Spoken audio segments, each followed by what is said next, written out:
बहुत समय पहले एक राजा प्रतापी राजा थे। उनको एक बेटा और एक बहू थे। एक दिन बहू ने चोरी से मिठाई खा ली और नाम चूहे का लगा दिया, जिसकी वजह से चूहे को बहुत गुस्सा आ गया। उसने मन ही मन निश्चय किया कि चोर को राजा के सामने लेकर आऊंगा। एक दिन राजा के यहाँ कुछ मेहमान आए हुए थे।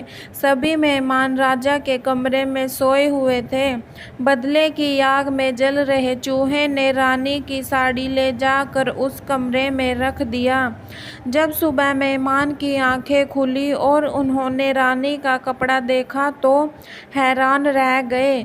जब राजा को इस बात का पता चला तो उन्होंने अपनी बहू को महल से निकाल दिया। रानी रोज शाम में दिया जलाती और ज्वार उगाने का काम करती थी।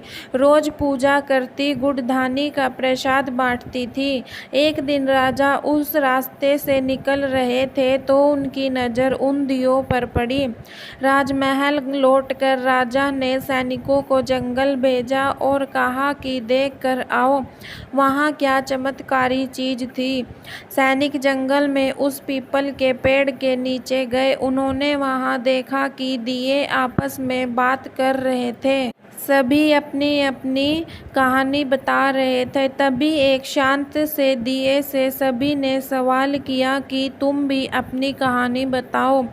दिए ने बताया वह रानी का दिया है। उसने आगे बताया कि रानी की मिठाई चोरी की वजह से चूहे ने रानी की साड़ी मेहमानों के कमरे में रखी थी और बेकसूर रानू को सजा मिल गई। सैनिकों ने जंगल की सारी बात राजा को बताई, जिसके बाद राजा ने रानी को वापस महल बुलवा लिया। जिसके बाद रानी खुशी खुशी राजमहल में रहने लगी।